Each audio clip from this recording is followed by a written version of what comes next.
Okay, good evening, everybody. We're going to get started here. Welcome to the committee as a whole. Today is Tuesday, April 15th. You haven't got no taxes done. You better get busy. Okay, we have 5 items on the agenda for tonight. Kim, roll call, please. Thank you. Council President Corr, Councilmember Boyce, Here. Councilmember Boyd, Here. Councilmember Fincher, Here. Councilmember Larmer, Councilmember Michaud, Here. Councilmember Troutner. Here. Thank you.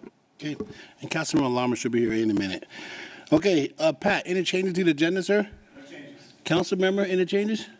Can I have a motion to approve the agenda? So moved. Second. Motion is second. Any discussion?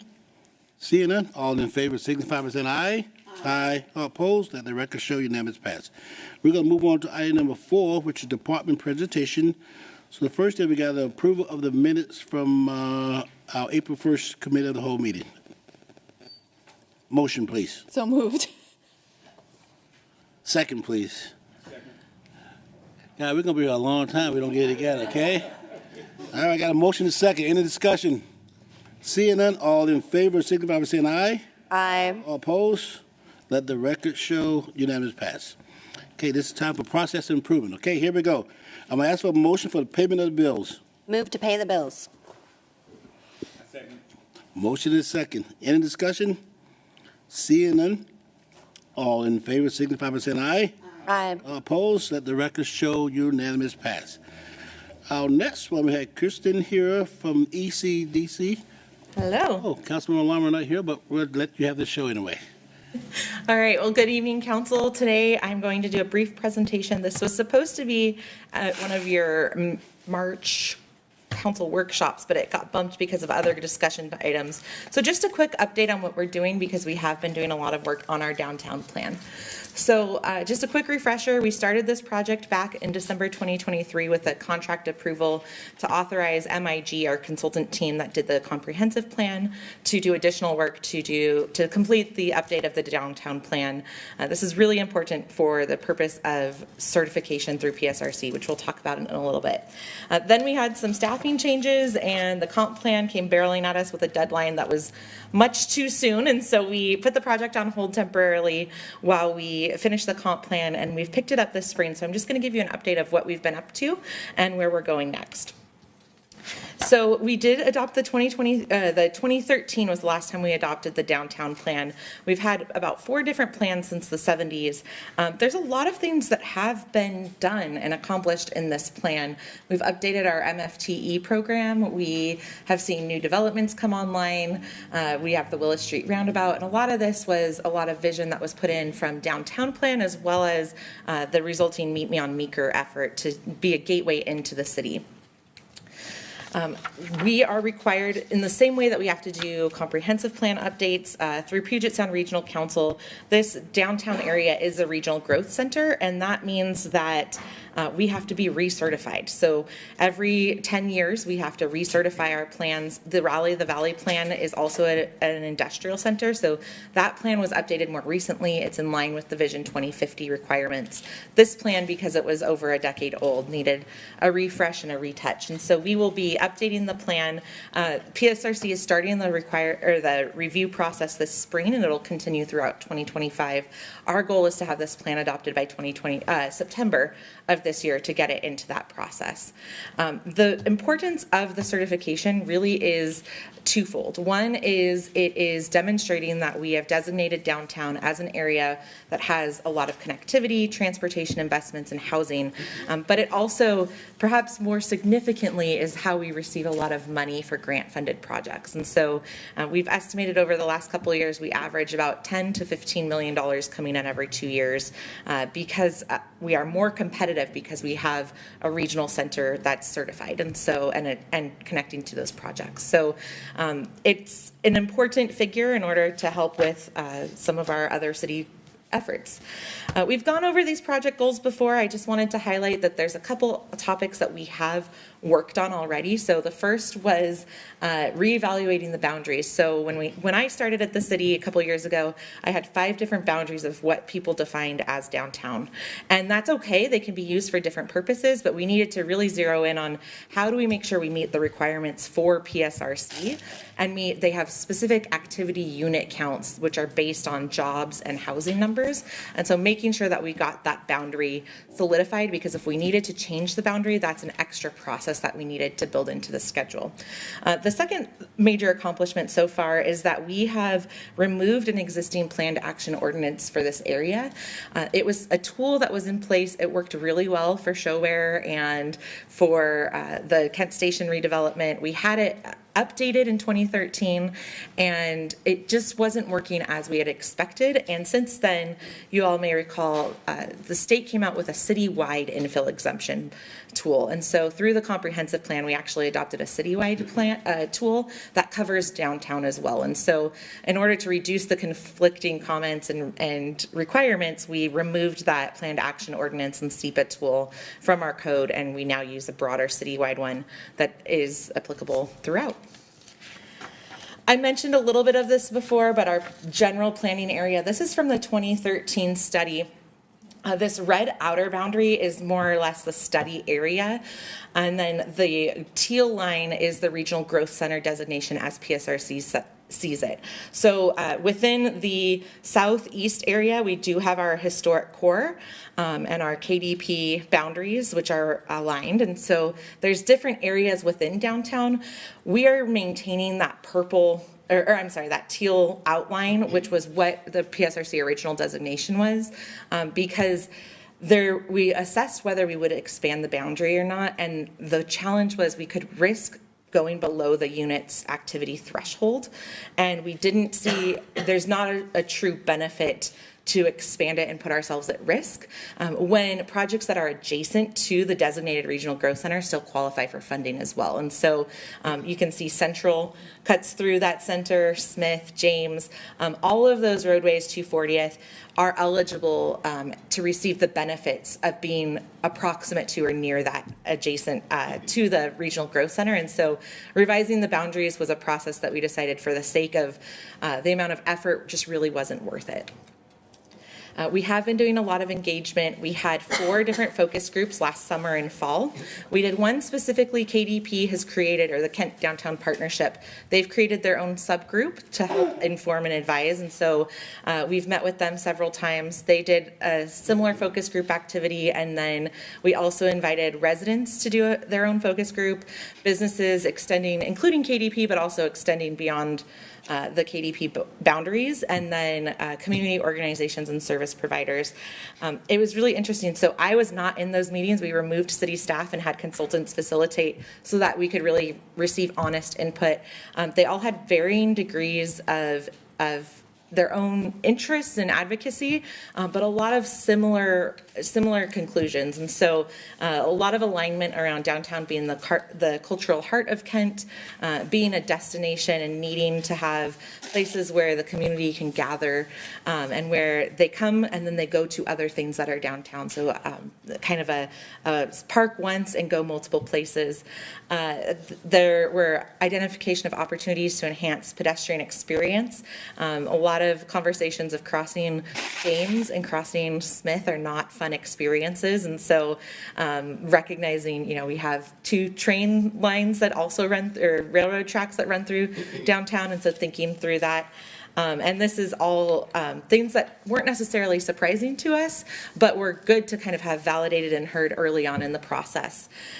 Safety was also another one. There's 2 parts of this. There's actual businesses and residents and people that visit downtown have reported safety concerns. And then there's also the perception that looms over downtown right now. And so recognizing that those are part and parcel, but there's slightly different approaches that'll need to be taken for both of those. And then supporting the downtown businesses. The last one was parking availability.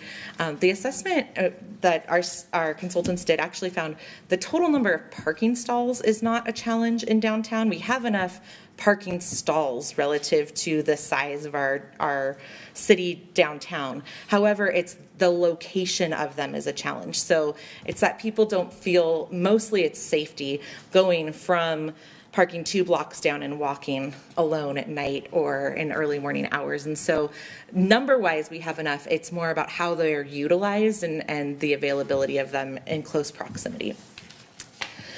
We also, our consultants put together something called a granular assessment, where it's almost kind of like the old school transparencies where you layer different things on top of each other to see about downtown. We had a really wonderful workshop with our internal city staff. It was Public Works, Parks, the Mayor's Office, Office of Equity, ECD had several different divisions represented, as well as did Public Works, and then PD came out, and they rolled very deep. I want to give high praise and thanks to Chief and his team, because they really, I feel like they, in this instance, were like the fact checkers and real life people, that they don't speak about high level policy and kind of like how things should be. They're saying this is what's on the ground right now. And then they brought really, really interesting ideas into what we could do in the future. And so we mixed up all the departments, had 2 different tables, and it was we're using that as kind of our springboard for what we're going to go out to the public to discuss next. We've also been doing youth engagement. I spoke at the Matson Middle School Career Fair and asked the youth age of 6th grade through 8th grade to tell us what they want in their downtown. And then 2 of our other long range planning team members were at the Mill Creek Middle School, which is within our service area for downtown. And the students there had really insightful input. So they did a postcard activity to write and draw. Picture this kind of like it looks like a Polaroid, where they could write and draw what they wanted to see in downtown. And so we'll be compiling that information. We are also at work thinking through, okay, we talked about wanting some short-term high action items. Where can we move the needle? Meet Me on Meeker has been a huge success for the city. We heard again and again from the community, like, we like what we see here. We like the atmosphere. We like the walking opportunities. We like what this is. And so one of the things that we're talking about is that is a great entry into our downtown.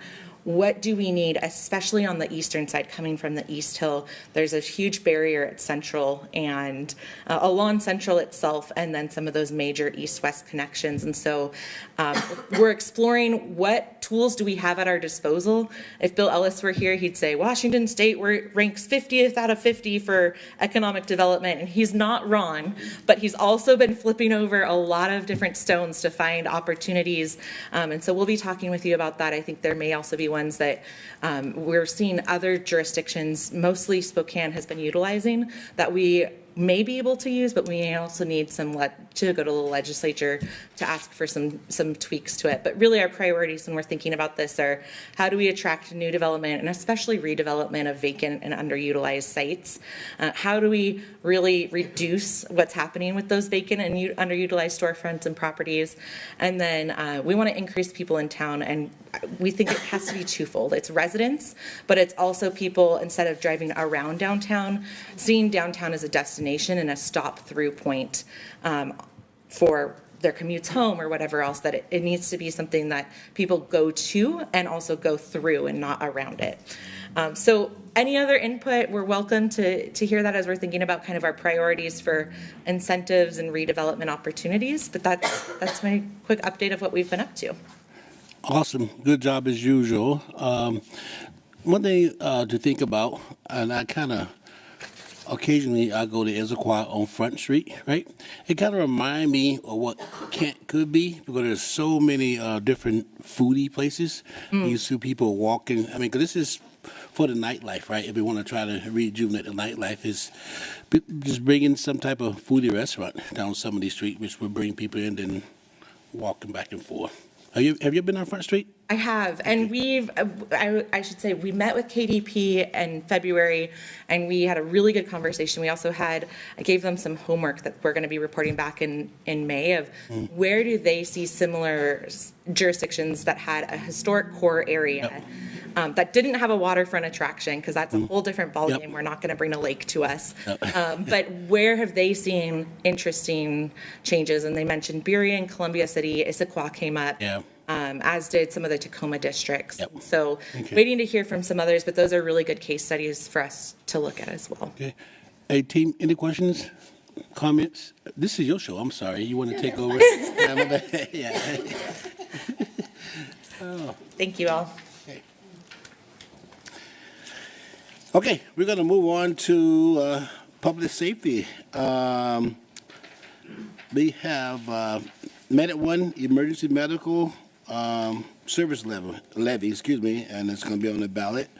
So we will be taking action on this here. So we have Tammy White, and I'll let you introduce the rest of the people if you want to. Perfect. Actually, I'll let them do their own introductions. Okay. I'm going to provide just a brief sort of overview and some guardrails for your discussion and consideration this afternoon, and then I'm going to turn it on over for the actual presentation on the item itself. So as you know, public facilities can't typically be used to support or oppose a ballot proposition. That is not what is before you today. So that's what I wanted to make clear. You collectively can decide to support or oppose a ballot proposition should you choose to. That though requires specific notice that we have to give and also an opportunity for the opposing view to come before you and state their comments. We're not doing that today. All today is a different statutory process that's required when there is a levy that is being sought to be placed on the ballot to go to voters. In order for it even to be placed on the ballot in the county, there has to be a majority of 75% of those cities. The legislative bodies have to approve that item to move forward to the voters. So that is what is being requested today. So in discussing this item, that's where the conversation should be limited as to whether or not this should even just be put on the ballot to go forward, but not any individual opinions as to whether the ultimate levy that is going to be discussed tonight should be approved or not approved. So with that, I will now turn it on over to your presenters. Okay.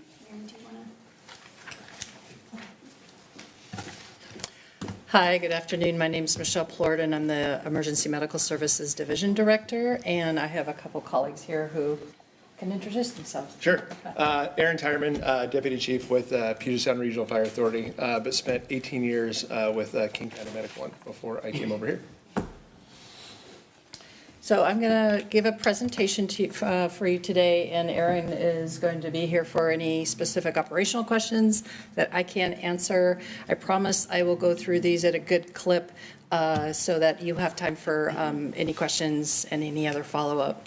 Again, my name is Michelle Plord. I thank you for allowing us to come and share some of the work that we've been doing this last year to ensure that the Medic One Emergency Medical Services System continues uninterrupted into the next levy period.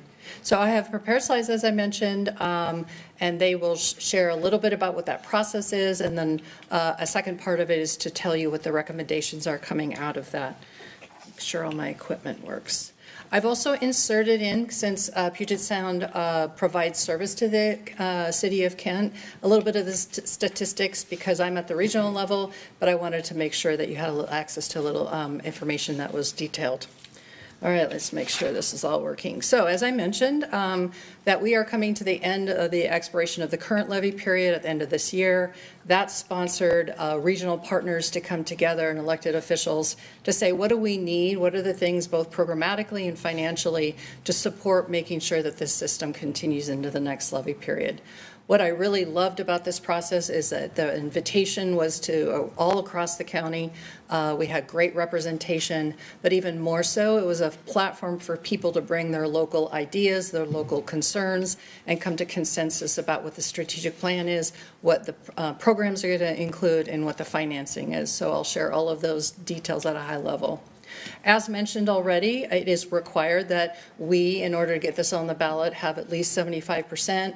There are, in this case, it's 9 out of 11 cities. I'm shooting for 100%. So I've been going around the county sharing the same presentation to other cities as well. So what is Medic One? I just want to ground you really quickly. I'll go through this. But anytime you call 911 for a medical emergency, you're accessing the system. We serve over 2.3 million people, and we go on a call about every 2 minutes. In 2024, the Medic One system responded to over 250,000 calls, which still is astounding to me. And more importantly for us is that in 2023, the survival rate for cardiac arrest, which for us is a gold standard, that's how we compare ourselves. If you have a great EMS system, you're going to have a great, a good cardiac arrest survival rate. And in 2023, it was 51% throughout the region. Well, what does 51% mean? And in our case, it's 2 to 3 times higher than other places in the country. And so that's pretty amazing for us to be able to know that the quality of our care is that remarkable. So in Puget Sound Regional Fire Authority, here's some statistics. They serve the area of the city of Kent, Maple Valley, SeaTac, and Tukwila, serving over 265,000 people. In 2024, so these are comparables, they had over 47,000, almost 48,000 calls with a response time of 6 minutes. And in 2023, their cardiac survival rate was 56%. That's just 1 year. Again, all statistics are just 1 year. But again, it varies a little bit year to year, but that's pretty remarkable for Puget Sound. So technically what happens when you call? Well, anyone in the region can dial 911 and they will have access to a telecommunicator at a dispatch center. And the telecommunicators use a very standardized guidelines for asking questions. And the thing that they're looking for is, do they need to send a fire department staffed by EMTs, or do they need to add a higher level of care with paramedics? Now, the thing about our system is that this whole design is called a tiered system, where you're not spending all of your high-level trained folks, our paramedics, to go on every call. They're really focused in on the high acuity calls. The paramedics are trained at Harborview. They spend about 2,500 hours in training class out in the streets before they staff a medic unit, and they're dispersed around the county in very particular places where they can have good access. So why does our system work so well? One of the things that I love to share with folks in King County is that we are really well known. We are well known. We have people coming from across the country, across the world, saying, hey, what happens here? How can I find out how I can replicate that where I live? And one of the things that I share is that it is a group of folks. There's 23 different departments. There's 4 comm centers. There's all sorts of different interests, and they come together every 6 years intentionally to build this strategic plan, but also in between those development times. We come and meet regularly, and we believe that we're better together than we are individually. And that's one of the remarkable things about our system. Again, I mentioned the tiered response system so that we're really focusing on medicine and science and using our highly skilled folks where they need them. One of the other things that we've developed and focused in on is being equity driven. We want to make sure that every person in the county or anyone who calls 911 is getting the same high level of care, and we monitor that on a regular basis. One of the things that I love is that we're also tied to the University of Washington and the School of Medicine. That's where our paramedics are trained, within the School of Medicine. And we do regular studies and pilots to see, well, what's this new medicine? Is there another protocol that we can test and look at to see if we can improve outcomes? And so that's part of the underlying secret sauce, I say, about what our system is really unique. And then the last thing is that we're funded by an EMS levy. It's been proven to be stable. There's lots of other ways that government can fund services, but in this case, the EMS levy is very steady. The way that the financial plan is organized allows us to go in the good times and the bad. When we have high AVs or diminishing AVs, we've been able to manage full funding for our services, even when in all those cases. So some of the considerations that we wanted to look at while we were doing the planning is high level, and I wanted to share a couple of them. It's hard to see it's a little washed out a little bit, but our population is growing. And you can see that it's disparate across the whole region. There's pockets where it's growing more than others. In downtown or in the south end, you can see that it's growing quite a bit down here. Population isn't exactly equated to call volumes, but it has a relationship to it. So we wanted to make sure that as we're growing, are we serving our communities as well? And here, this shows you a little bit of what that looks like in data and call volumes. So the gray bars are the increase in population. The blue bar shows what's the BLS, or that fire department response rate. And then the red line are the paramedic programs and their response. As you can see, there was a dip in 2020, a lot of impacts during the pandemic. But what you can notice, and just particularly that hit the fire departments, is this really rapid growth after the first year of COVID. And that really put a lot of stress on the fire departments. And I'm really glad to see that it's sort of tapering off a little bit. It's still high. But that shows to me the capacity and the impact that COVID and the pandemic really had on our fire departments. And you'll see why that's important when we get to some of the recommendations. The other thing that I wanted to note, that even though those high call volumes were occurring, this is the response times. And you can notice how flat both of them, the paramedic program is on the left, the fire department or BLS is on the right.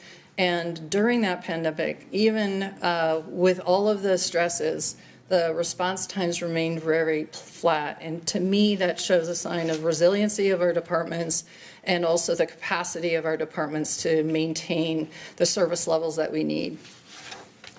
One of the other things that we were looking at is that in addition to that increased population, we're also seeing increased diversity. And so the county demographer shared some of these statistics with us, that most of the growth in the area, and those depicted in the green and the green graph on the left, is that the increase was out of the BIPOC communities of color, particularly Asian and Hispanic. And then on the right-hand side, you'll see that the increase in percentage of residents coming from other countries was also increasing. And the thing that we were thinking about is really making sure that the folks who are coming in to our communities can get educated and access, and ensuring that access to our system. One of the other impacts, of course, is that with that immigrant communities are coming a lot of concerns about access to 911 and language. So you can see again the different impacts it's having around the county and community. And so we've been paying attention to that, making sure that folks, working with community to make sure that folks have access even with language barriers. All right, now we're going to get to the fun stuff, which is what does it take to look at build a strategic plan.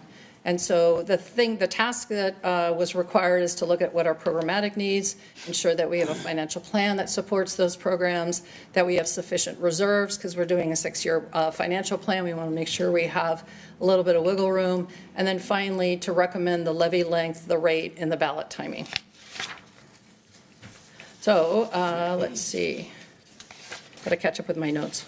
One thing I wanted to point out in the last slide, but I'll say it here, is that the city of Seattle, since the inception of a region-wide levy, EMS levy, has collected the taxes that are within the city of Seattle, and they administer it separately.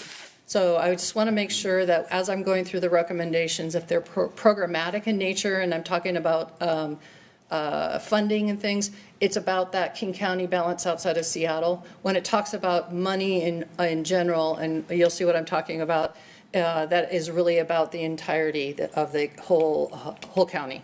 So right here, I wanted to ground you in where we are in this current levy period. Obviously, in the last year of this levy, 6-year period, we had a starting rate of 26.5 in the 2020. That has gone down as AVs have gone up. That is expected to generate by the end of this year 1.1 million for the 6 years, and that includes Seattle and King County. When we talk about just the county outside the city of Seattle, what does that money go to? And that $664 million went to fully funding the ALS program or paramedic services. They have no other funding mechanism, so that's what this levy is for, and it's the priority. We also contribute to the basic life support level, or the fire departments. We give a contribution to them because they have other mechanisms for raising funds. And then the regional services, the initiatives, and the reserves all only get their funds out of this levy as well. Regional services is sort of the things that are overall the entire region. Medical direction is in that area. Assessing our system and doing the data analysis, that's all funded out of the regional services. So in 2020, the average cost to a homeowner was $159 based on a $600,000 home. I made the mistake once of just talking about homeowners, and someone said, "Hey, what about everything else? Don't you collect property taxes from other places?" And I said, "Absolutely, we collect all the property taxes that we can for the EMS levy, but this is an example of kind of characterizing how much it costs somebody. So we still collect from apartment buildings and businesses, things like that." So the cost at that point in time to, and I'm talking about 2020, to someone in City of Kent was about $100, $101, based on a $381,000 average home in 2020. Let's see. So the whole process was overseen by an EMS advisory task force. The governing body included 20 elected officials. Chief Brian Carson of Puget Sound Regional Fire Authority represented the City of Kent. There were all the cities over 50,000. There were Sound Cities Association spots. There were fire commissioner spots. And then the King County Council had a couple spots. And it was chaired by the exec's office. Within that structure, there was 4 subcommittees because we wanted to make sure that there was input from all the providers representing community. And so each of these subcommittees for the paramedic program, the BLS program, regional services, and then finance were all chaired by a task force member. And they brought all those recommendations forward and then to the task force for review and deliberation. Again, I'm going to remind you on the recommendations, we'll run through them quickly, is that, again, the programmatic ones are for outside the city of Seattle until we get to the fundings. So the ALS subcommittee recommendations that came out is to continue using an ALS allocation to determine the costing for each of the program providers with inflating each year to year by CPIW plus 1%. They used a slightly different one for vehicle inflators because it's a big cost and it has a lot of different impacts from inflation. So that's a tiny little caveat. And I forgot to tell you that this is not every single one of the recommendations. These are the highlights. There are some other smaller ones that are technical adjustments. And so I just thought I would just go for the big ones here.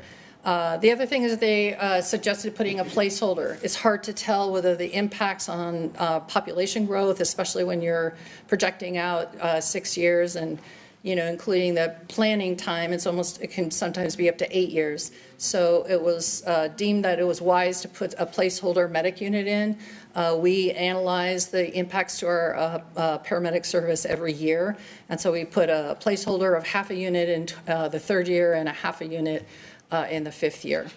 And then also recommended continuing to use reserves and contingencies to make sure that we're covering any costs that fall outside that allocation.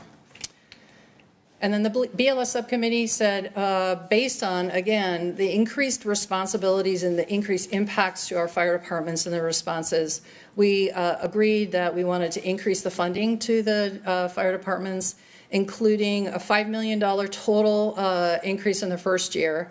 And that would be split out, one to the main base BLS allocation, but also $2 million towards mobile integrated health. In the last levy period, we've actually been studying this for almost 3 levy periods. This was the first one where it was spread out and offered to all programs in the county. Wanted to see whether that was viable and whether people were interested in it. And hands down, everybody said, absolutely, we love mobile integrated health. Puget Sound has a very, very robust program here, and we're part of the early pilots. And so if you have any questions about that, I'm sure Aaron can talk a lot about it. Again, inflating by CPIW plus 1. They also wanted to adjust how we distribute it. It's typically been 50-50 between call volumes that represent sort of service, and then AV, which represents how much money is contributed. And they wanted to weight it a little bit more towards service. And then the final recommendation was that we wanted to support the mental wellness and equity inclusion efforts that has been led by the King County Fire Chiefs Association, and really appreciated their efforts.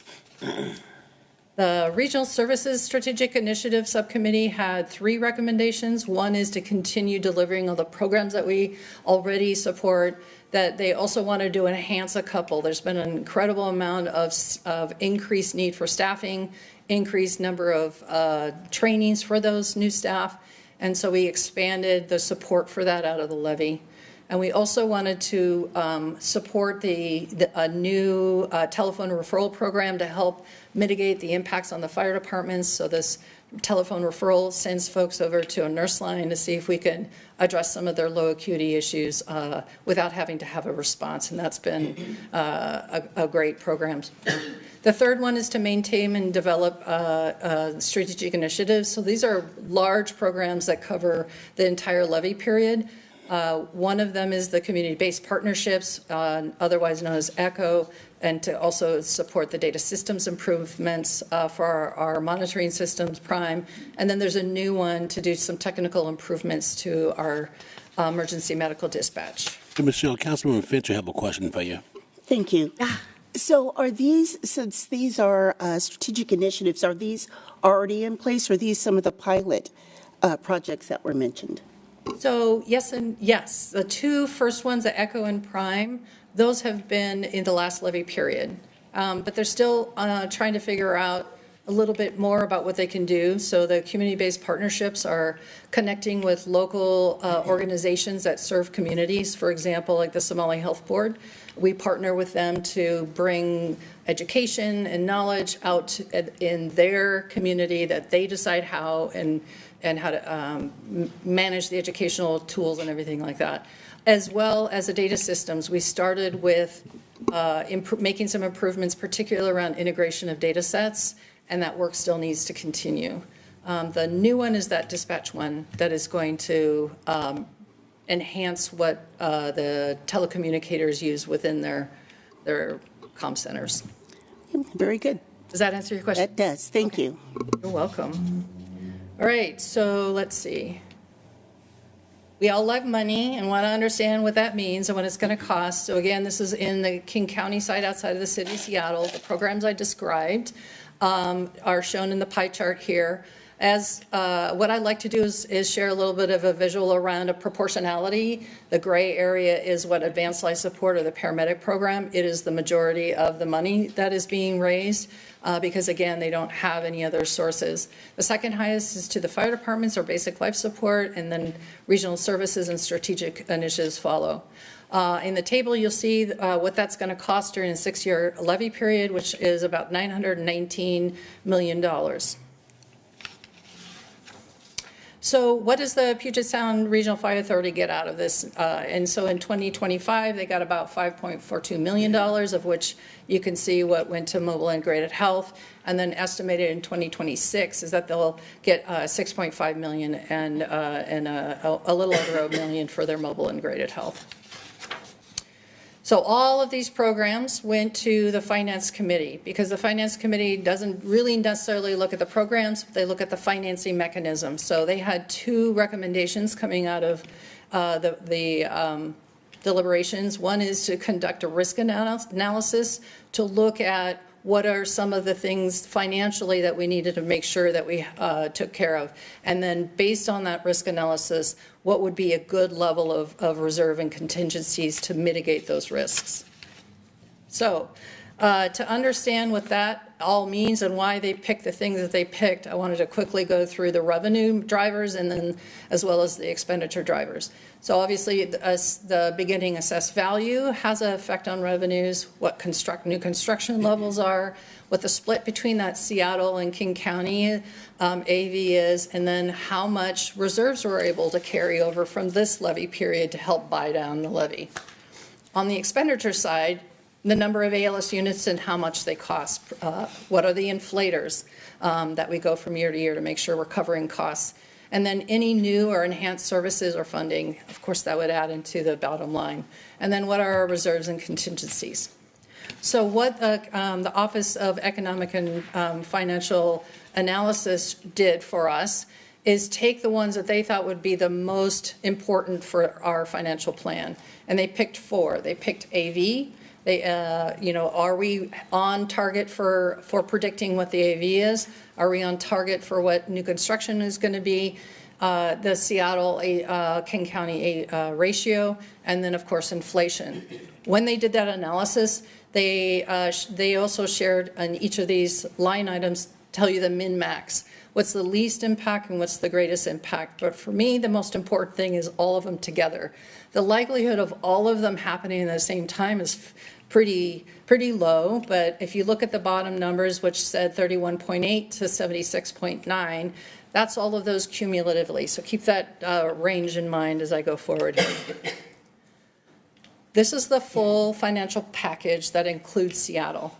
So I'm going to go a little bit out of order, but it tells a good story. So the first part is that we were able, or estimate that we're going to be able to carry forward from this levy period about $64.4 million in reserves, things that we did not use in this levy period. The other thing is that the King County Fund has a little bit of revenue that's mostly interest, which is about $17 million, and that a 25-cent levy rate will raise about $1.47 billion for a total budget of $1.55 billion. Then we'll go up to the expenditures. All those programs I talked about and the portion that goes to Seattle is expected to cost about $1.438 billion. And the reserves that we calculated for both the Ellis program and our rainy day requirement fund for the county is 67.7 for a total of about 1.5 billion. What is of interest is that number at the bottom. It says 47 million. And the finance team and the task force itself also said that that's a nice place to be right in the middle of that risk analysis range.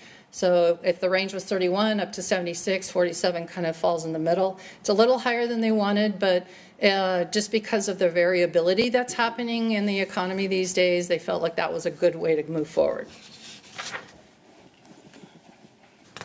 So I wanted to share a little bit of what it looks like for what Seattle's getting and then the county side.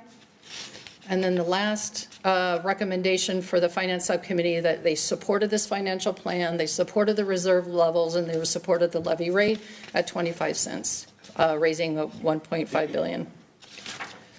And in summary, this is what the EMS Advisory Task Force came out with, is they supported all the programmatic recommendations. They supported a levy rate of 25 cents. Annual cost for a home in 2026, assuming an $850,000 home would be $212. And then the levy length, they recommended a 6-year levy. We do have options for others, but this would last from 2026 through 2031, and that they recommended a general election November 2025 date. All right.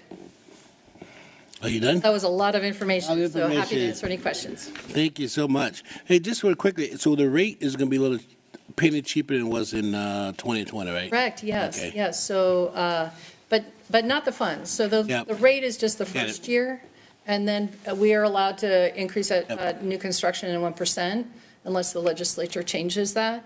And so right now, we're at 22.1 cents. Okay. So, Councilmember to my left, any questions, concerns? Good? You guys good? Okay. Aaron, you got off easy. I did get up. Okay, I am gonna read this motion here. Okay? Okay, I move to adopt resolution number 2086 to authorize placement a renewal levy for King County Medic 1 and Emergency Medical Service to be placed on an upcoming election ballot in accordance with RCW 84.52.069. Second it. We have a motion and a second. Any discussion? Seeing none, all in favor signify by saying aye. Aye. All opposed? Let the record show unanimous pass. Thank you, Michelle. Thank you, Aaron. thank you so much. And thank you, Pat, also. All right, have a great day, guys. Okay, we're gonna move on in our agenda here. Give me a second here.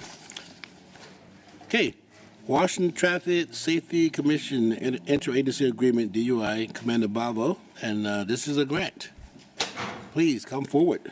How you doing, sir? Doing well, sir. Good, good. Good afternoon, Council. Commander Josh Bava from the Police Department, and I'm joined by our Community Education Coordinator and Target Zero Manager, Sarah Halstead. I am here to proudly report that the city was selected in February by the Washington Traffic Safety Commission to receive the Dedicated DUI Officer Grant.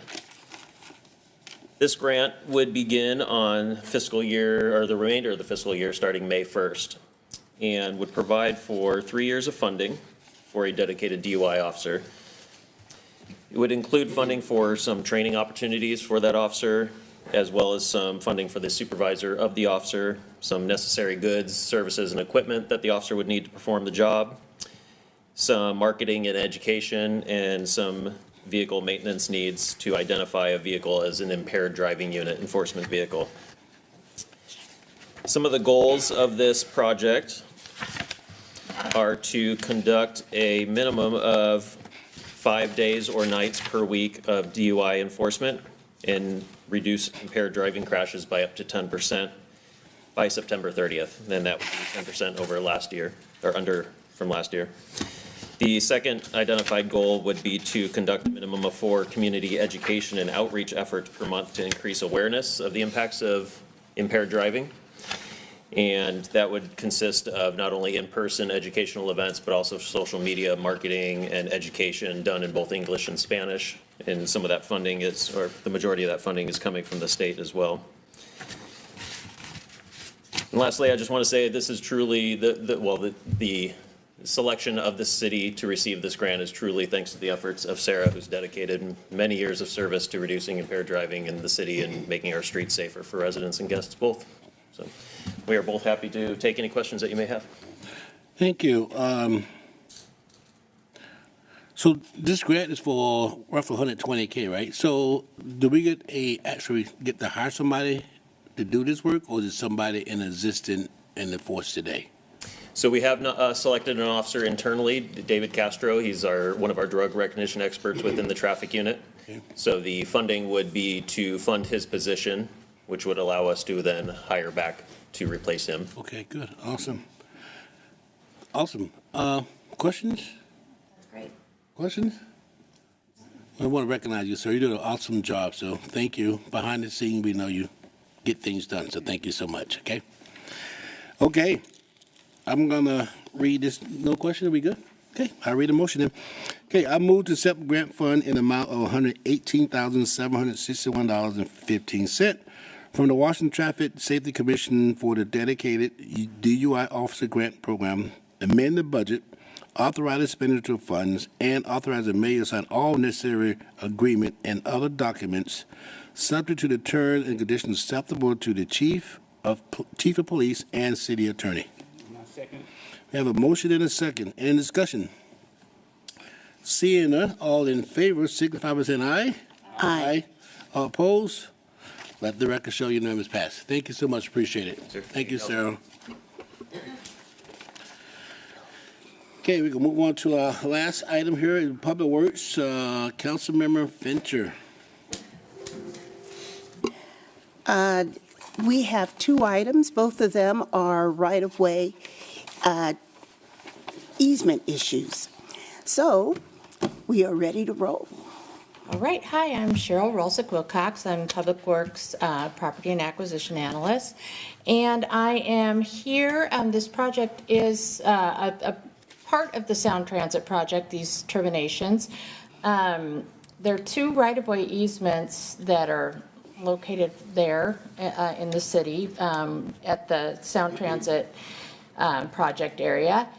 And these 2 easements, I'm going to roll both of my items up into one. The 2 easements were granted to the city as public right-of-way easements on private property. One was owned by Woodinville Redmond Industrial Center LP, and that one was granted in 2004. The other was owned by Midway Investments and Properties LLC in 2005. The easements were acquired for right-of-way purposes as part of the Pacific Highway 99 project, and they're no longer needed for public purposes. And Sound Transit has since acquired both of the parcels. Because of the improvements related to the Sound Transit Federal Way Link Extension Project and future right-of-way dedications, these easements are no longer needed.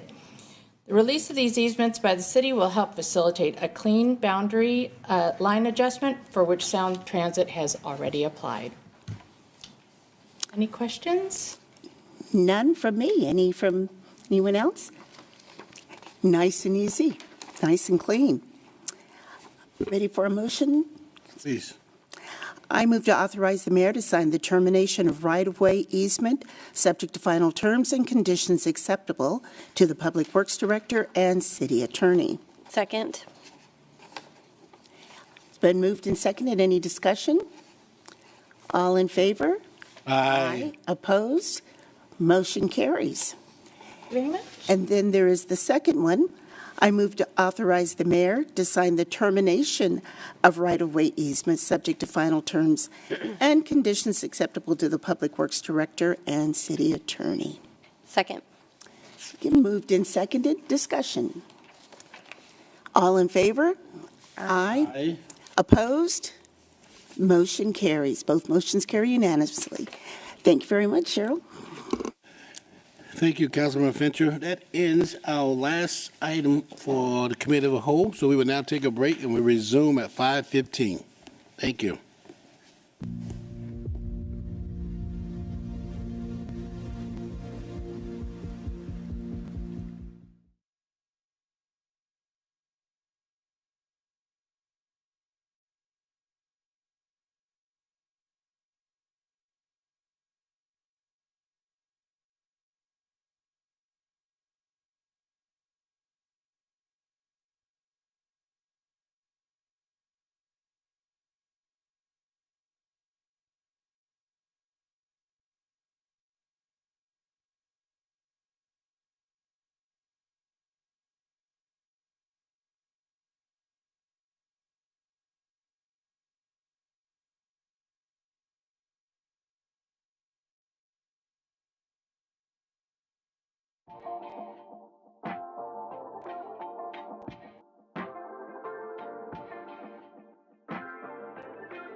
Hello.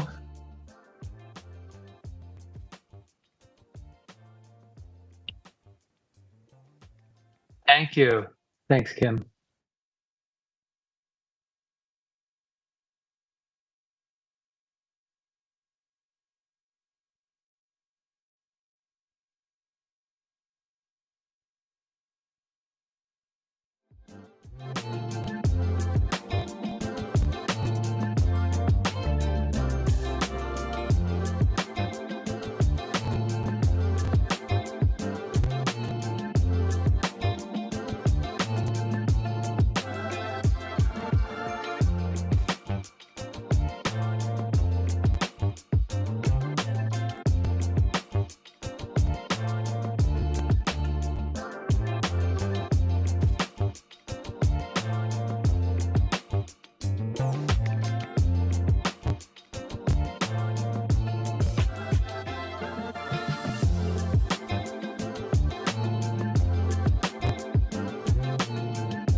Okay, we're going to go get started here.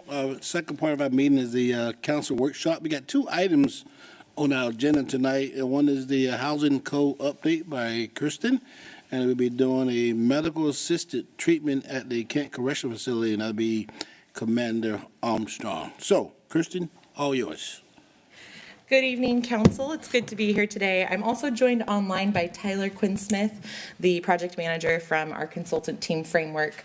He's here mostly for moral support, and in case you ask questions that stump me, he is the expert. We're just having him attend remotely to save some extra project finance. So I'm here today. I'm going to give you a couple updates on just what's happening at the state legislative session, where we're at with the project, and then there's really three big things I want to talk to you about. The first is the selection of unit types, which is something that the state law does give us discretion to decide.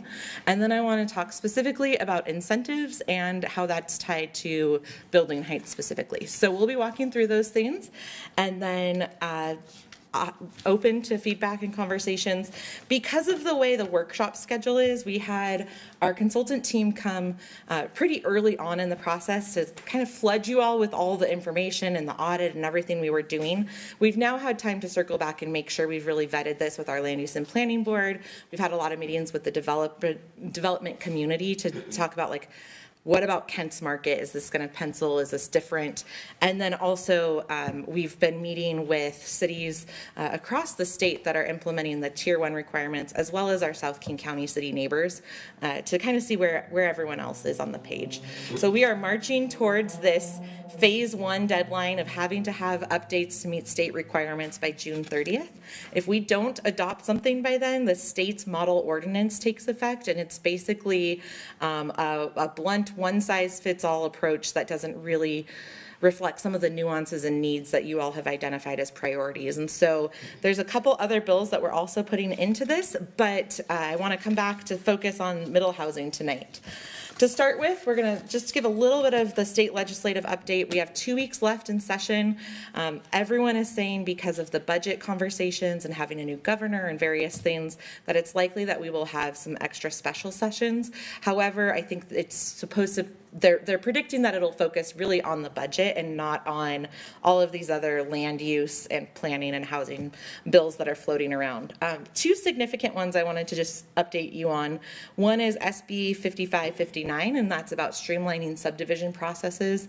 This is largely in line with some of the efforts that we're already talking about with unit lot subdivisions, so that we can have another home ownership opportunity with middle housing.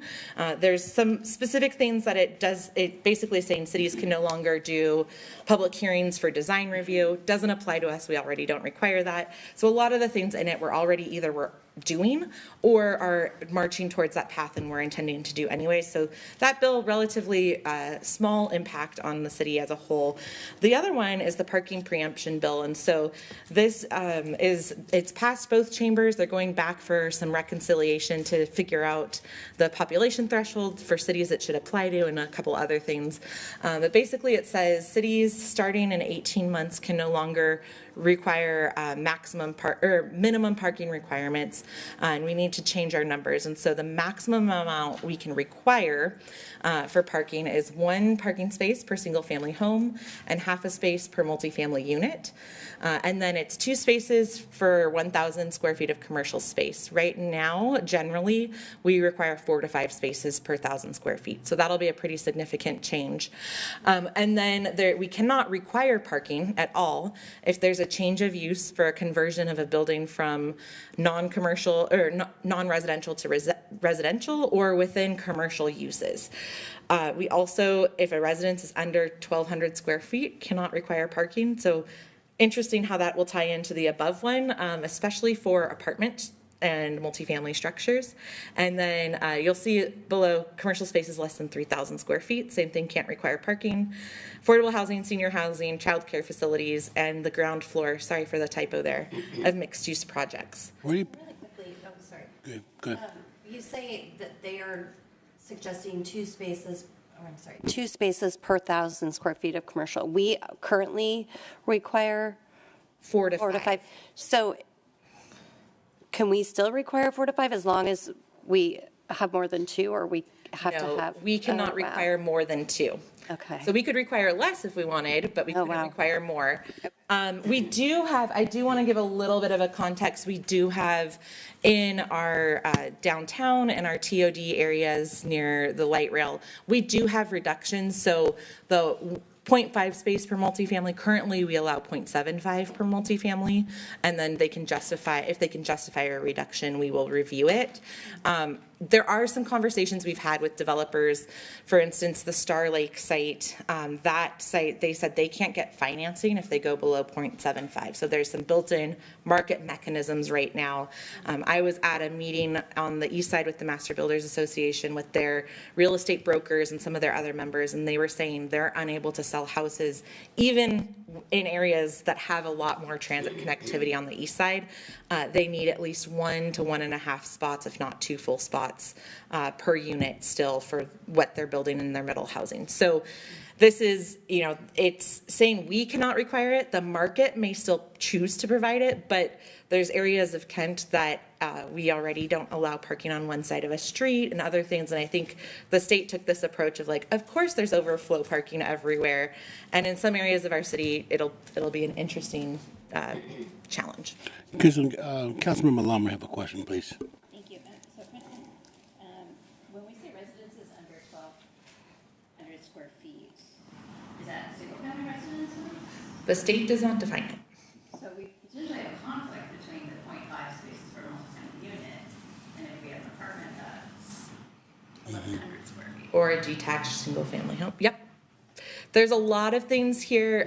I will say we have testified strongly saying we understand the need for reduced parking. We've actively been working on it and we are continuing to evaluate. But standing up parking programs per area of the city based on some rough back of the envelope it's about $5 to $10 million to get them started. And a lot of times in jurisdictions like ours, we're not Seattle, we can't charge $5 to $10 per hour at the parking meter. So the cost recovery mechanism, it's not fully cost recoverable. And so there's a lot of conversations that we testified saying this would be really difficult. And the bill proponents who wrote the bill is an advocacy group, and they just said like, well, cities will have time to prepare for it. And you can just change your signage and you can add meters and it'll be fine. So state was not super responsive to our concerns, but we do have them out there on the record of the costs of ongoing implementation are significant, and shifting it from private development onto unfunded city coffers. Please. Okay, sorry, one more. So ADUs, we know that that's been an issue. Did they not touch that at all? So ADUs currently, I believe it's the same as middle housing. So if it's within a quarter mile of transit, you can't require parking anyways. And then if it's outside, I believe it's 1 per unit. And again, the state mishmashed a lot of things together, didn't define single family, didn't define multifamily, didn't talk about ADUs. So there's a lot of, I think the planners were all scratching our heads saying like, this is going to be interesting. Councilmember Boyd. Yes, Kristen. I'm looking at here where you said you cannot require minimum parking for senior housing and childcare. Yep. I don't understand. Yeah, me neither. We have a colleague of mine testified that when he takes his kiddos to their childcare facility, he has a 2 and a 5-year-old, and they don't have a parking queue area. The facility doesn't have enough staff to safely walk kids to and from, and so they need a parking facility. And the state's response was, well, the market will figure it out and provide it. This is there's also a child care facility bill that says child care facilities with 13 or more can be located in any neighborhood across the city. Anything except for industrial areas have to be allowed outright. So how this mixes with then if the middle of the neighborhood home decides to have a large child care facility, it'll be interesting. Yes, it will be. It's solving one problem, create many other problems, though. It's been a very busy legislative session. I wish I had better news to report on some of these of how we were able to craft them to really make them better. There were certain ones that did not make it through, which we are very happy about because there were significant concerns and we think we need a lot more time to work through them. These were ones that we were also very concerned about, and really some of it is just the consistencies of across multiple regulations. Councilmember Fincher. I was just going to comment also that some apartment complexes, if they're not large ones, they also don't look like they would be required to have parking. Correct. Okay. Okay. So that was kind of here's what's happening outside of the world, but also is happening as we are trying to fly the plane and write legislation to implement other codes. A quick reminder, so we've talked about the zoning consolidation, which really just means making sure that the information and requirements for the zones are straightforward and efficient to understand and implement. And really the consolidation is a lot of these single family zones plus the duplex zone into a new neighborhood 1 or neighborhood residential 1 category, and then our townhome zones and our low density residential into an NR2 category. We talked with Land Use and Planning Board about this again last night, and it was really funny. One of the members was like, efficient, yes. And he was like, stop, like, I'm glad we are doing things to streamline the information so that it's not what happens across the street is vastly different when it's all low density residential neighborhoods. And so what that looks like, normally this map would have had all of these pinkish areas as varying shades of yellow. They largely become one shade of, this is for illustrative purposes. You can see that they're all consolidated into this lighter pink color.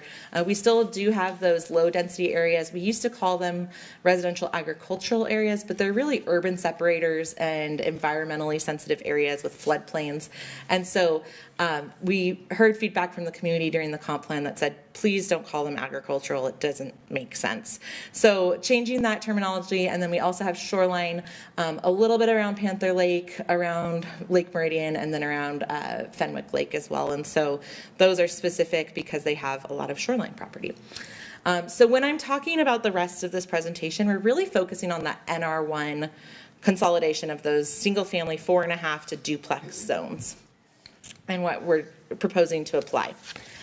For the middle housing types, just a quick recap, the state requires that we allow 4 units on all lots going forward, regardless of lot size, and 6 units if certain conditions apply. We have the option, and we've said that we are going to say that the 2 accessory dwelling units per lot that the state also requires count towards that total units per lot number.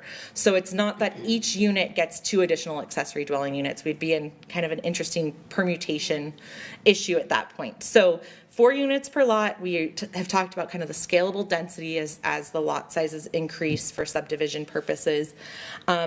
What I'm here today to talk about is I've received a significant amount of feedback on the opportunity for us to pick those 6 of 9 unit types. So we have to allow at least 6 of these, but we could allow up to all 9 if we so choose. A quick reminder, the unit types are listed here. ADUs do not count in the state definition towards that 6. It's assumed that ADUs are allowed in addition to these 6 listed.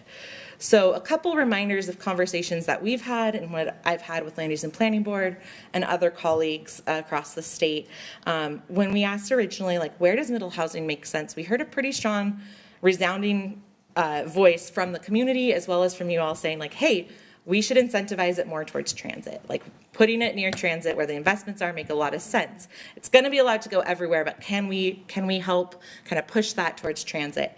We also heard a lot of concerns. Land Use and Planning Board especially talked about, the intent of middle housing is to fit in as infill development strategically through neighborhoods, and so the mass, the height, the bulk, wanting to see that remain relatively similar to what we see while adding in more units. So, this is the staff. Yes. So go back to that last slide. So you said what we're going to say is the 2 ADU lots will count toward that total. Is that agreed upon with the state, or we don't know yet? The state allows that. So that is Okay. an option that complies with the state's allowances. Okay, good. Thanks. So our staff recommendation, this is kind of a simple listing or math equation, I also have it in a picture, but it says for areas that are within a quarter-mile of transits, the high-capacity transit stops, we'll allow all 9 of those middle housing unit types. Outside of those transit areas, we will allow basically the unit types that allow up to 4 attached units per building. So that would be duplexes, triplexes, fourplexes. Townhouses could have 4 townhouses per building, stacked flats, courtyard apartments, and cottage housing. And then as a reminder, all of these zones would also allow our detached single-family units and our accessory dwelling units. So to get to that full 4 or 6 or whatever, you can do a combination of any of these units, provided they meet the requirements. I'm going to say this because I think it's a really important point. Just because you're allowed to build it, there's a lot of contributing factors that are going to limit it. I think the biggest one that I've noticed is because the developers are saying they need parking on site in order to sell the units. That's likely going to be the most space that's eaten up, is that parking on site to be able to navigate and maneuver cars. But other ones that we've identified are the presence of environmentally sensitive critical areas, the stormwater requirements, water and sewer availability. There's a lot of other things that are completely outside of the city's control that we can change our land use, we can change a lot of things, but there's still other life safety requirements that overlay that are going to be limiting factors. And so I fully anticipate residents to think, I'm on a gold mine, I can add all these units, and then be hit with the reality of there's some significant costs. It really shifts into really more of a true development scenario for each site going forward. Okay. Councilmember Troutner. Thank you. And I think that's really important to note is, even though we have it included on the list, it may be something that is not as easy to build. I think it's also really important to note that while we could allow all 9 of these, it's easier to have a smaller list and add to it than have this list where we can't take something away where we realized we really didn't want to have that on there, if that makes sense. So start out, see how it goes, and then we can adjust. We do have to meet the state requirements of those 6 units, but again, open for conversation on this, as long as, I would say as a staff perspective, and probably our city attorney would strongly recommend we don't go below those 6, just from general compliance. Councilmember Fincher, you still have a question?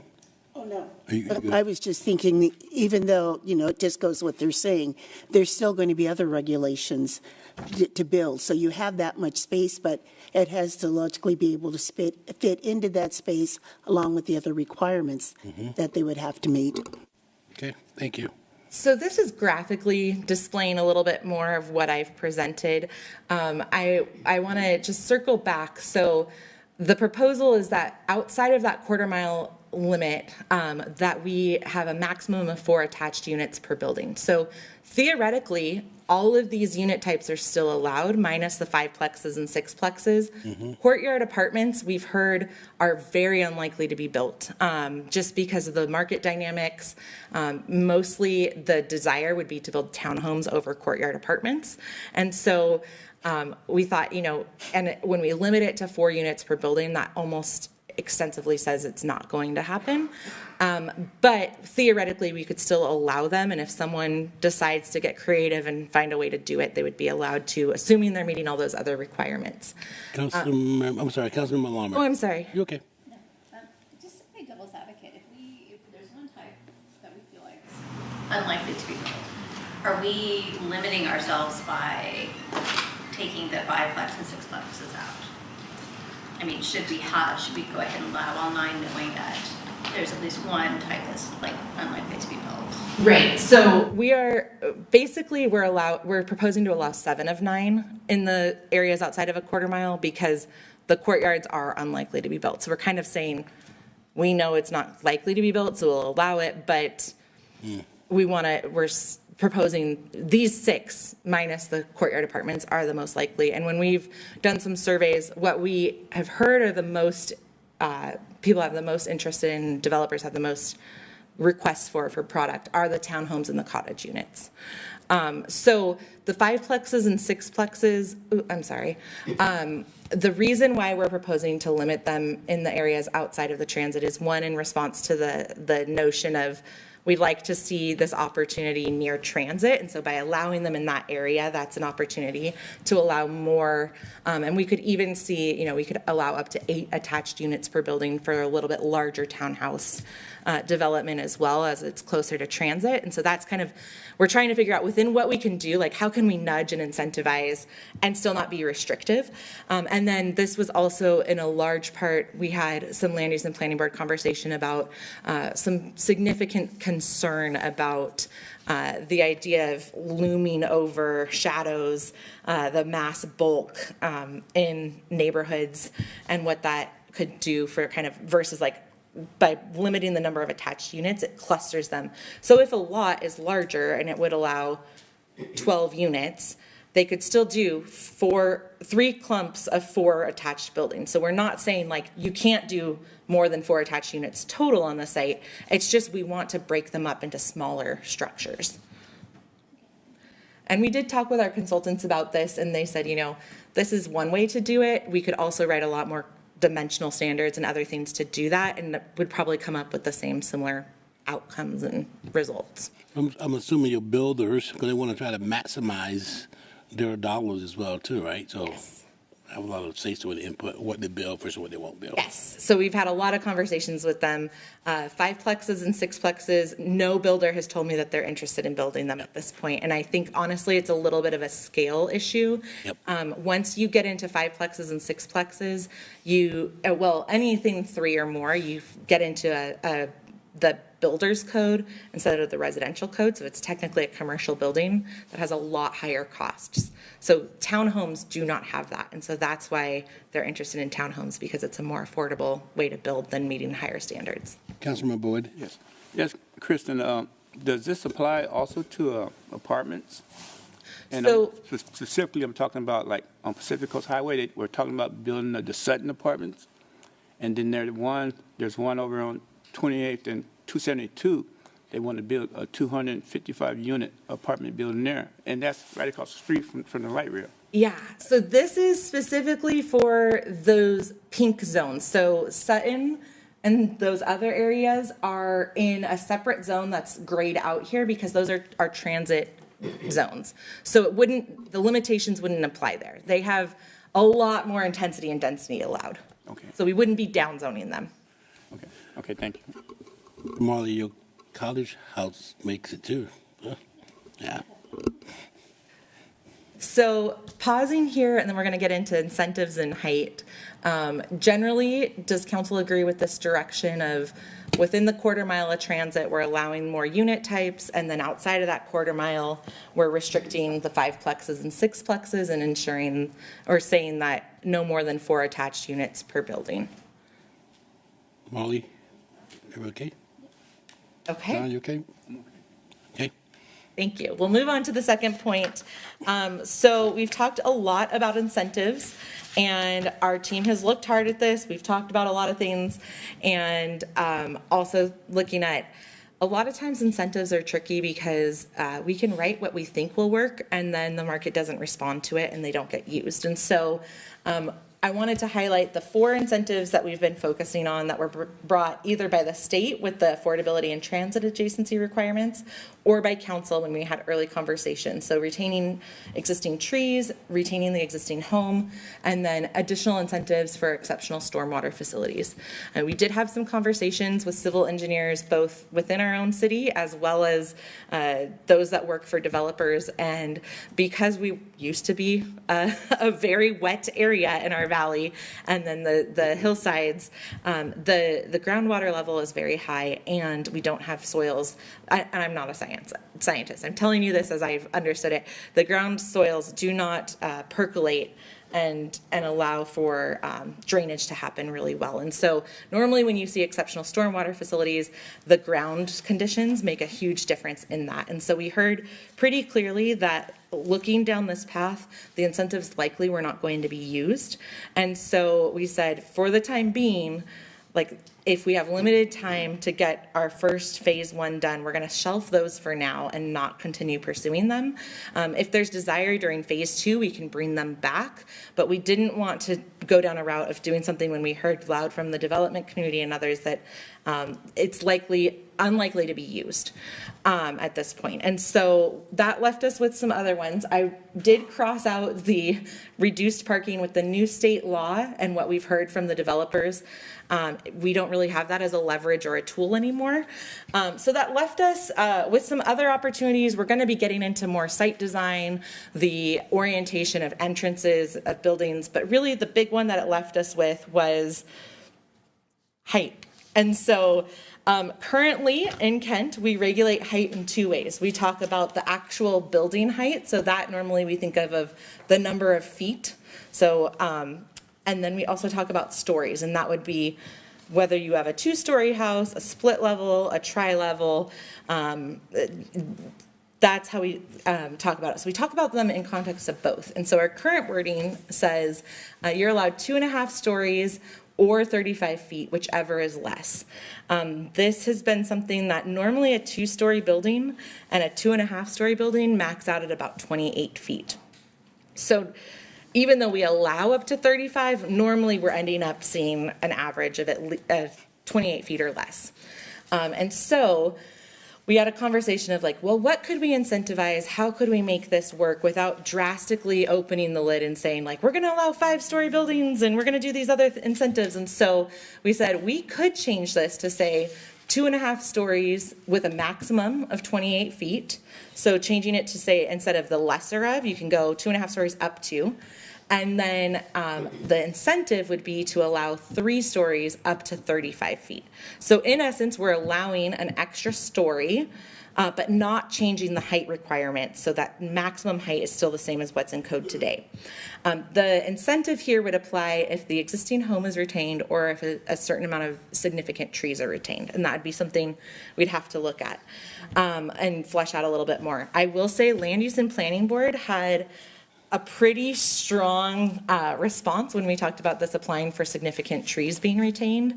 They don't think it's going to be utilized. And they said that if you're trying to put something in your yard, in your backyard, the likelihood is that the tree will be removed because it's either killing a project or killing a tree. And so they said they would like to see something instead of having this as an incentive, or maybe in addition to having an incentive, having a planting or landscaping requirement associated if trees are removed. They weren't necessarily saying the goal of preserving trees didn't make sense, but they were really worried about that being potentially a limitation for housing. And I was like, it's an incentive option. It's not a requirement. And so that was a conversation we had that we kind of all agreed we need to keep working on in terms of phase 2 to talk about some of the landscaping requirements and what we could do that wouldn't necessarily be specific to the middle housing ordinance, but now that our codes weren't anticipating middle housing before, how do we apply this? Councilmember Troutner. Yes, thank you. So then my question was going to be, because I know that preserving the trees could be an issue for people to be able to add this unit. Could it be an incentive to require them to add additional vegetation or something? Could that be used as an incentive, or because you said required? So I think it's something we would explore at this point of, it could be something we could explore of, are there additional requirements we want to add on for any middle housing that's being added in to add additional landscaping. We currently have landscaping requirements, but they weren't anticipating middle housing. So they're triggered at subdivision processes and other things, and middle housing may not be under that. And so it's one of those areas where we've identified this would be really good, but we have 2.5 months until adoption date, and so we want to bring it back to you all. But I think there's also some broader conversations about total canopy and other things that we'd like to weave that into for the conversation. And this is, I promise, not a we're trying to get rid of this conversation. It's like, this is a new topic, but it's not a state requirement. And so we got to get those state requirements done before we can go for the other ones. Okay, so it's something we can talk about later. Yeah, after we I get would through say this if piece. council is interested in this, I think we definitely, we have budget and scope in the contract for some of these topics that we anticipated would percolate up, and we can talk about it. It wouldn't necessarily be a new addition if we're talking about it in the context of the middle housing, because we knew we'd have a rush to get things done and then fine tuning in the next 6 months. Right, that makes sense. Thank you. Councilmember Fincher, followed by Michelle. Thank you. You already know my feeling on this. I think that having the trees, I'd like to see it remain an incentive, even if we're going to come back to it afterwards, because the value of the trees, we overlook the health benefit, and having a strong tree canopy is important for where people are living. Planting a bougainvillea and lobelia is not going to do the same as a tree that, especially a tree that is well established. Granted, it is going to be harder to plan. You're going to have to do more thinking to come up with a plan for that, but I think it's worth the extra effort to put it in as an incentive, because again, there's health benefits and there's environmental benefits that are being lost each time we take them down. And again, if you plant it, have something planted across town, it's not going to help the people where you took it from. So if there is something that is done in lieu of, it also needs to be in that same area. Okay, Councilmember Michelle, followed by Councilmember Larmer. Yeah, I agree with Councilmember Fincher. I don't fully understand the argument against leaving it as an incentive. So I don't see the harm in leaving that as an incentive. And then also, I would like to have this discussion again when we're talking about middle housing landscaping requirements. Thank you. I also was a little bit confused about it doesn't hurt to offer it, even if they don't think it's going to be used. So I'm going to do some follow-up conversations with some of the Land Use and Planning Board members.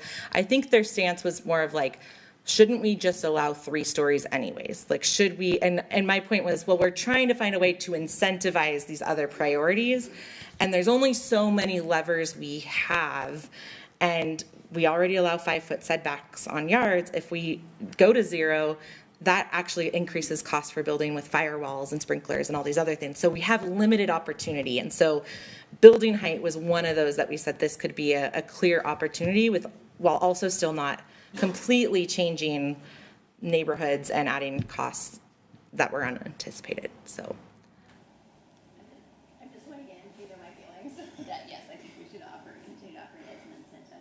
And absolutely wouldn't bring this conversation around, because we know our neighboring cities have protection programs for legacy trees, and they've figured out how to make it work, and I believe we can too.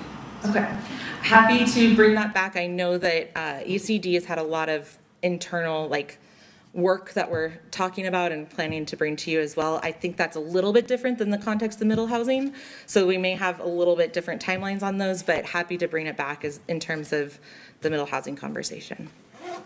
Thank you. So I'm just basically showing you great graphics that our consultants made of kind of what this looks like in real life. And so I'm going to note a couple caveats. You're going to see building types here, but you're not going to see the garages or any actual parking. So there are still, again, other limitations that can apply, but we wanted to show what this could look like in reality for 2.5 to 3-story structures. So these are just 2 attached, a duplex, 2 detached units, a triplex, 3 detached units. So it does still allow a variety of mixing and matching of units throughout. And then these all still would comply with that 28-foot maximum or 2.5 stories. Again, this is not taking into account a variety of other things. When we get into taller detached units or stacked units that have pitched roofs, that's when we get into, oops, this doesn't apply, and so the incentive would need to be triggered. Another example of this would fit in the 35, but not in the 28. And so circling back, and this is my last slide for the night, how alignment with this incentive, I heard, I think pretty strongly, the building height works, and that the option of the 2.5 stories, 28 feet, 3 stories, 35 feet maximum makes sense, and to keep it for retaining those significant trees or for retaining the existing home. And then I also heard in the context of middle housing, how can we talk about additional landscaping, specifically probably around certain trees, new tree planting could apply going forward. So we'll start, Councilman Troutner, any last comments from you? No, I agree. I'm good with this. And I wasn't saying I think the incentive for the trees is the right way to go. So, thank you. Councilman Michaud? Councilman Larmer? Councilman Boyd? And Councilmember Fincher? All Think we're all right. good. Thank you all. We will be moving on, going to Land Use and Planning Board, and then coming back to you all. We're continuing conversations with the community and developers. I will say, we had Kent 101 a month ago. We've had other conversations. When I ask if anyone has heard about HB 1110, I'm lucky if I get one hand in a room of 40. So I think this is going to be something that is a shock to the community, but we are doing our best through websites and emails to get it out as much as we can and explain how we're adapting for Kent's needs. Hey, Christian, real quick, there's a lot, right? There's a lot of people to get used to it. Are you going to be posting this on a website on the ECDC so I can refer people to this tonight? Yes. Okay. So I'm sorry, I missed that last part of your question for tonight. Refer people, there's a place on your website somewhere so they can go and gather more information. There's a lot of information. Yes, so on our website, I need to update it. I've been negligent in doing this, but we're updating it before. We're coordinating with multimedia to do some social media posts of all of the past presentations with links to the agenda and the packets as well. So that is something that we do with most projects. I just have been behind. I was out on vacation last week, but it'll be updated. I won't call you out for being late. I'll just say it's in work. It's okay. No, it's all good. Councilman Michaud? Yes, thank you. I just hope that we can be really clear that this is the state requiring us to do this when we have those communications.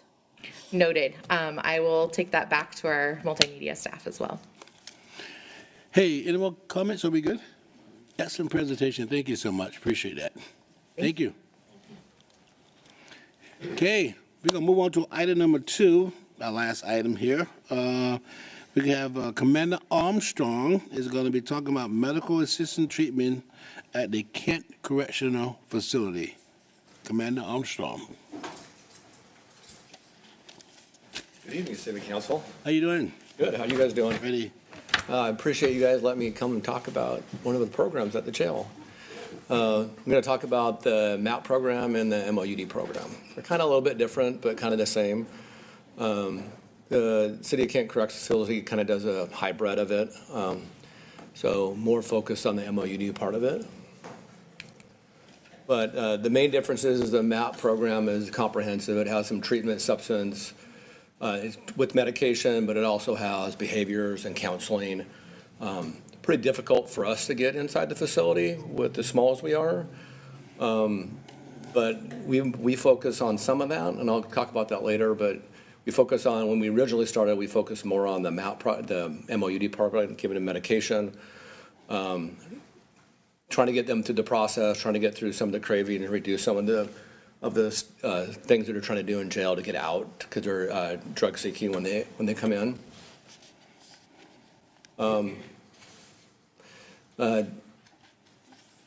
The MAP program talks about substance disorders, kind of focuses on the MOD, but it talks about specifically medication as therapy, focuses primarily on medication for them, and we've kind of all moved towards this MOUD portion of it. Kind of the medications we can use are methadone, bupropion, and then naloxone. We don't do much of the methadone. There's so many regulations about the methadone. It's impossible for us to get certified for that, or it'd be really difficult. And much like SCORE does right now, they have to go out once a day or twice a day to pick up the methadone and bring it back in. So we can't store it on site. They get it stored on site on the weekends, but we don't have the staffing to go run and get it either. The naloxone, a lot of the inmates don't like that because it just really blocks that feeling. So they want the bupropion because they get that.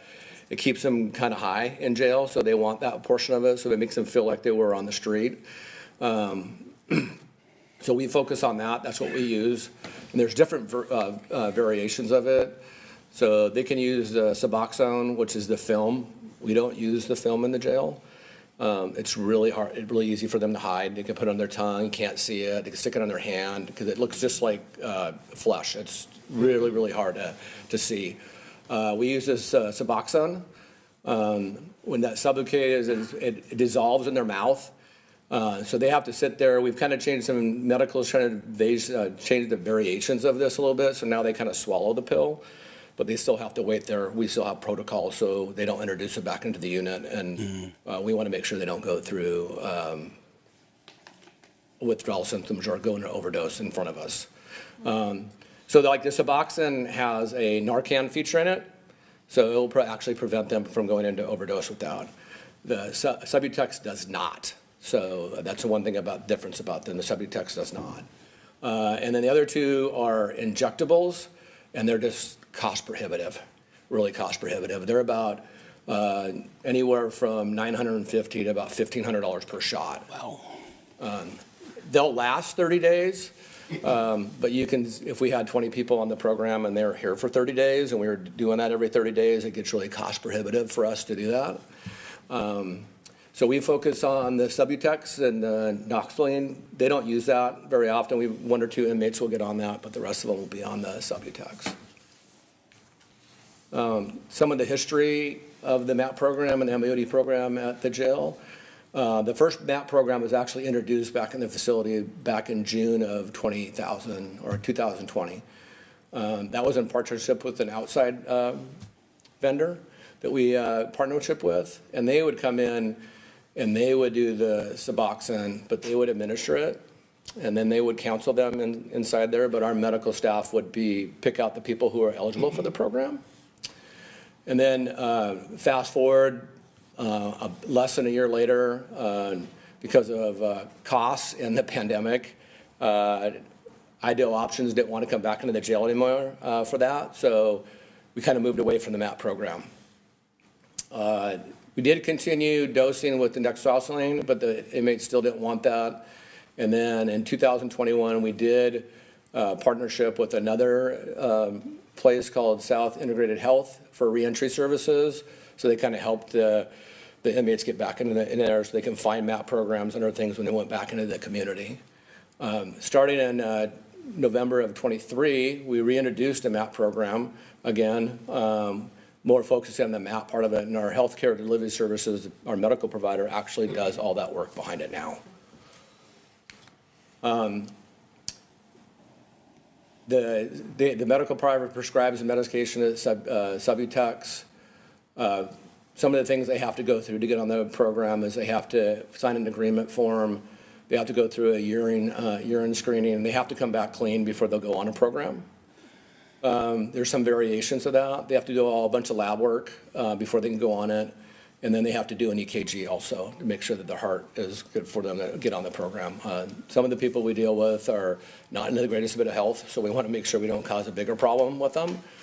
Some of the differences we can do with they have to be clean is that we do have a taper. When they come in and they're really, really withdrawing, there is the Subutex that we can do a taper on, which will last about 2 or 3 days. It will cut down on some of the withdrawal symptoms they're having. That's kind of an agreement form they sign with medical. They go through, they just say they're going to take the medication. They're not going to try to take it back to the unit. They're just going to do the things that they're supposed to do with it.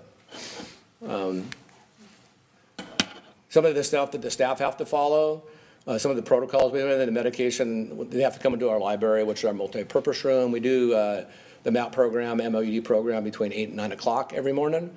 The inmates have to be patch searched before they come in, and they have to be patch searched before they leave.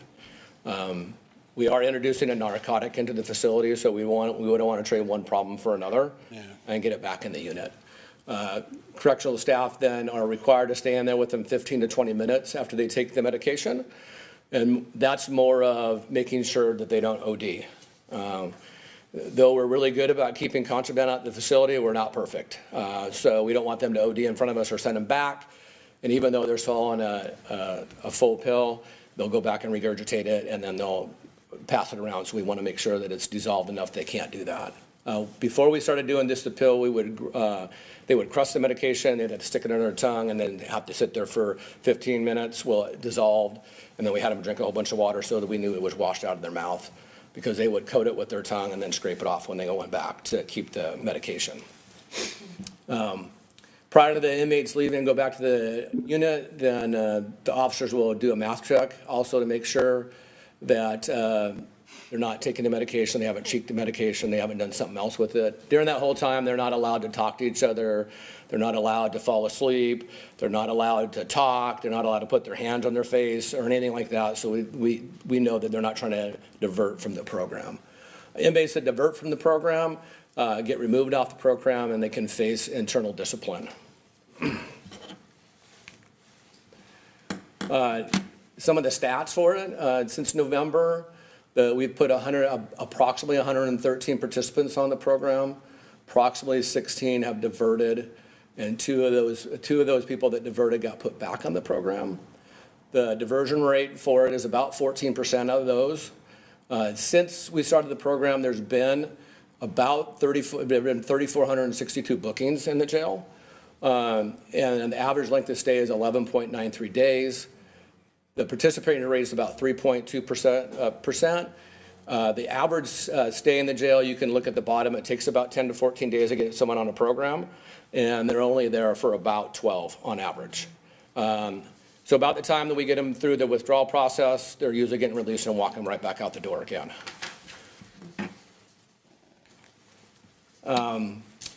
Starting in May of 2024, we kind of did this hybrid thing. I asked Reach and the court resource coordinator to try to drive it towards more of a MAP program. So they would come in and kind of talk about do's and don'ts, life stuff, talk about resources getting outside of the facility. We can't make the inmates stay for that. A lot of them, after they've known about the resources, just get up and go back to the unit anyways. As soon as the inmates are released from the facility, they're given a flyer. It tells you, we have a King County flyer and a Pierce County flyer, and it tells you where they can go out and tells them where they can go out and continue with the MAP program after they get out of the facility. Inmates that are on the MAP program, they'll receive Narcan before they leave. It gets in their property so that they go out so they can have a way not to OD. Any other inmates that want it that may have not been on the program that want it, we'll give that to them for free. There's no charge. We get that from the state for free. You guys have a copy of that. Yep. And then we just have some laws that kind of govern, tell us what we have to do. The biggest thing is we have to offer a program, and then we have to do something to help them get introduced back into the society with knowing where they need to go with it. And that's kind of all I have. I might have missed that. Look, how many people we talk about in this program, volume-wise? How many volume people you see? In the jail? Yeah, in this part of this program. There's only been about 116 on the program out of the 3,400 people we've booked. Okay. Since that November time. And it's just basically because the turnover rate is so much. Yeah.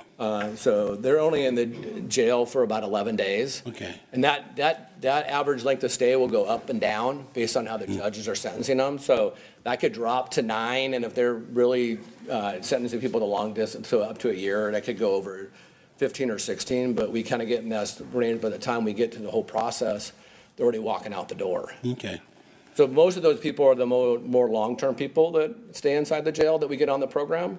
I guess some of the best things that happen from it is we get people that they know we have the program now, so they don't do a lot of drug-seeking behavior. They don't try to fake medical emergencies. They don't try to jump off the top tier. They don't try to hurt themselves to get out of jail so they can go to the hospital or get back out and get the medication or get the illegal drugs they're looking for. So that's kind of slowed that process down. Okay. So they'll come from other jails, and they're pretty excited that we have a MAP program here, because I don't know of a jail that doesn't have a MAP program now, or some form of a MOU program. Councilmember Larmer, followed by Fincher.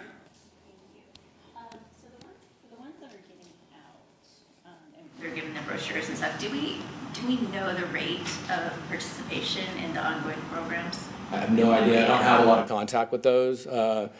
I've tried to set up some kind of they've contacted the jail and try to get into MOUs with them, so they would do it, but then they're hot and heavy with it, and then they kind of fall off, and then I'm calling and chasing them, and then I get busy and move on because they seem like they're really interested, and then they kind of tapers off. Reach has been one of our best resources, and the court resource officer does a lot of that stuff for us now, to find resources when they get out of jail. Okay. Councilman Fincher, followed by Boyd, please. Thank you. Out of that 3,462, was that total bookings or was that bookings to do with drug users? That's total bookings. Okay. The 113, only 16 were diverted. That seems like a good number. Is 16 diverted? Does that mean that those 16 were diverted from the program because they weren't following it for some They reason? diverted for the program, so they were removed from the program, and they probably faced some internal discipline. Okay. There's probably a bunch of other reports are written about them getting multiple warnings to stop doing some behaviors they were doing. Okay. So the roughly 90 were following the program? They do pretty good, at least up front when they first started. They always test the system to see how diligent we're going to be. And my officers were really, the officers were really diligent about doing that. So they know that if they come in and they're not following the rules, we're going to get removed from it. So they just go in and try to follow the rules now. Okay, thank you. Yeah. Councilman Bode, followed by Michelle. Yes, Commander Armstrong. I have a couple of questions. One of them is, what do you do for inmates coming in that are detoxing? There's some detox protocols that medical will follow. We can put them on the Subutex taper to kind of help it. But usually what they do is they put them on some anti-non-emetic medication, normal stuff that would be flu-like symptom stuff, Gatorade. They stay up and holding. We watch them. We try to make sure they're taking those fluids in, all that, those things, and then help them through the process by cleaning up the mess that they're causing. They get pretty sick, and they don't want to move, and they don't want to eat, and medical has to come up and check on them multiple times a day to make sure that they're getting through the process the best we can, so we're not causing another problem down the road. Okay, and then I saw in here too that you said that you wouldn't give them the Subutex if they didn't have a clean urine? Correct. So that's a medical protocol. So a little bit different when they come in. They can do a lower milligrams to taper them off. Usually what happens is we want to know what kind of drugs they have in their system, because they may have more than an opiate. They may have methamphetamines in their system. And what we want to do is compound them and cause a problem. So medical does all that stuff to make sure we're not giving them on something on top of it that's going to make a medical emergency out of it. So we have to wait unless there's some protocols, and what they'll do is they'll go up and have them do a urine test. They can do one inside the jail and go, okay, we can put you on a taper, which does help them get through that withdrawal process up front. And as soon as that taper's over, which could be 2 or 3 days, they then have to submit an inmate medical request to go all through that process that takes 10 to 14 days to get on the program. Okay. And, well, this is not a question. It's just an observation is, why don't we have a treatment center here in Kent? That's a great question. I have no idea. I don't know. These are not. I don't know how much these are treatment centers, but I mean, has it ever been talked about? Anybody know? I do. Not that I'm aware. I don't think we have an in-depth conversation on a treatment center in Kent that I can recall. We had a talk. The only I remember, we had a talk from a place in Renton. We've talked about other type of centers, but not specifically this kind of, or dealing with these medications. No. Okay. Okay. Thank you, sir. Yep. Councilman Michaud, please. Thank you. Commander Armstrong, I heard that this may be your first presentation to council. I did a cow presentation, but. Oh, okay. Well, you did a good job. Thank you. Yeah. My question is that you said that this was required by the state. I'm wondering if they help us out on funding? We do not. Of course not. It's one of those state requirement non-funded programs. There are some grants out there, and I've looked into grants, but some of the requirements of the grant just don't outweigh how much work goes into those grants to prove that we're doing and how much data we have to track to go with that. And the money they give us doesn't really help with it. This allows us to have a little more control of what we're doing. There's other things coming, like an AUD program that's coming down the road, which is the alcohol use disorder that has to be treated with medicated, and we haven't dived into that yet, but that's coming from the state. The state has a waiver currently with, trying to get a waiver with Medicaid. So some of these costs down the road might get offset. So there's a cohort 1 and a cohort 2 and a cohort 3 that the Health Care Authority is doing. I'm kind of waiting for everybody else to do all the bumps in the road before we kind of jump on board to see where that's going to go. There is some big concerns about the jail commanders if we start those programs and then 3 years from now the funding goes away. Is the state going to require us to keep doing those things? And then how do we afford those things when they're gone? I mean, the council gives me a nice budget. Other jails my size don't have the same budget that we have down there, so that would be really difficult for them to maintain or have some of the resources we have. So I'm kind of waiting through cohort 1. It's been a rocky road. They haven't even kicked it off yet. Should have been done already, but then cohort 2 and cohort 3 to see how it is, so I can adjust and go, is it worth it for us to do it or not worth it for us to do it? I would love to be able to put some of the participants on the shots and not have to worry about diversion if they wanted to take the shot, but it's just not cost effective right now. Okay, thank you. Okay, good try, council member. Okay, thank you, Commander Armstrong. Really appreciate it. Do we have any more questions before we let him go? Okay, thank you very much. I appreciate all you do. Thank you so much. Thank you. Have a great day, sir. Okay, team, we are going to adjourn to our meeting starts at 7 o'clock. Thank you.